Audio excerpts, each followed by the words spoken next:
Mimi nauliza nyinyi, kiongozi anapimwa kwa sura ama kwa kazi? Si kiongozi anapimwa na ile kazi amefanya? Ama tunaelewana namna gani? Yes. Na ndio mimi nimesema mwaka ujao kila kiongozi apimwe na kazi yake. Yule wa kazi apimiwe kazi yake. Wa matusi atafutiwe kilo ya matusi apimiwe. Ule wa kuitana watu majina apimiwe yake ya kuitana majina. Ndio wananchi hao wa Kenya waamue. Ama namna gani jameni? Sijui kama tunakubaliana. Yeye mnasema kiongozi achaguliwe kwa sura ama kwa kazi? Kwa fitina ama kwa kazi? Kwa matusi ama kwa kazi? Si kila mtu apime na kazi yake? Yes. Na mimi sina taswishi. Kuna watu mamilioni, wakulima mamilioni leo wanapata fertilizer subsidized ya 2,500. Kuna Wakenya mamilioni leo ni beneficiaries wa SHA, wanalipiwa hospitali. Tuko na Wakenya mamilioni leo wanafurahia ile affordable housing ambayo inaendelea, na vijana zaidi ya 1,800,000 ambao hawakuwa wanafanya kazi miaka 3 iliyopita, leo wanafanya kazi kwa affordable housing, kwa market, kwa hostels. Hawa vijana watahesabika kwamba ni kazi ambayo wanafanya na ni Kenya inasonga mbele. So every leader must be measured by their track record and kwa ile kazi wamefanya. Nyinyi mnajua kuna watu wanafikiri mapenzi yao ndio mapenzi ya Mungu. Wengine wanatueleza, wanatupatia lecture mrefu. Oh, mimi nilisema, sijui mimi nilisema, sijui mimi nilisema. Ile ulisema ni yako, lakini ile itafanyika ni mapenzi ya Mungu.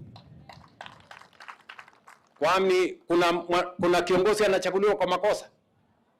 Kuna kiongozi anachaguliwa kwa bahati mbaya? Kila kiongozi, Biblia inatuambia kila kiongozi ama uongozi uliopo umeruhusiwa na Mungu. Kwa hivyo hata uwe na ushawishi kiasi gani ama uwe na mambo kiasi gani, wewe hautaamua, ni Mungu ataamua. That is the truth as it is. So 2022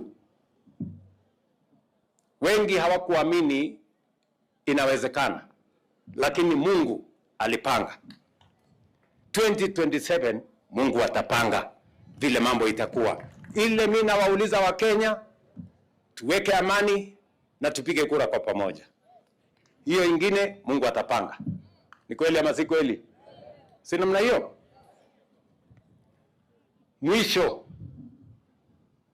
mimi nataka niwaeleze hivi. Hii Kenya, nilisema pale mwanzo ya kwamba hatutaongea juu ya mambo ya ufisadi. Tutafanya yale ambayo yanatakikana ifanywe ndio ufisadi ikome katika taifa letu la Kenya. Watu walifikiri ni mchezo, wengine wakafikiria ni mzaha. Tulikuwa na cartels, tulikuwa na brokers, tulikuwa na wakora ambao walituangaisha kwa mambo ya fertilizer. Wale wakora wote tuliwasafirisha, wengine walituuzia mawe ati ni fertilizer, walikipata.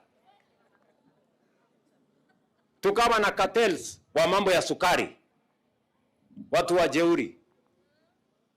Hawa cartels wa sukari tuliwasafirisha, tuliwakomesha. Leo sukari, sekta ya sukari iko sawa. tukawa na cartels ya mambo ya kahawa. Hawa cartels ya kahawa tulishughulika na wao. Leo wakulima wa kahawa wanalipwa 120, 130, 140 shillings, ile walikuwa wanalipwa shilingi 50, kwa sababu cartels tumewakomesha. Hawa cartels ya mambo ya mafuta watakipata, hawawezi kuhepa, kwa sababu haiwezekani katika taifa letu la Kenya watu waone tuko na shida ya Middle East, wanajaribu kuja kukoroga shida ingine hapa Kenya. So I must say for the record, this is the administration that is going to deal firmly, decisively and conclusively with all cartels.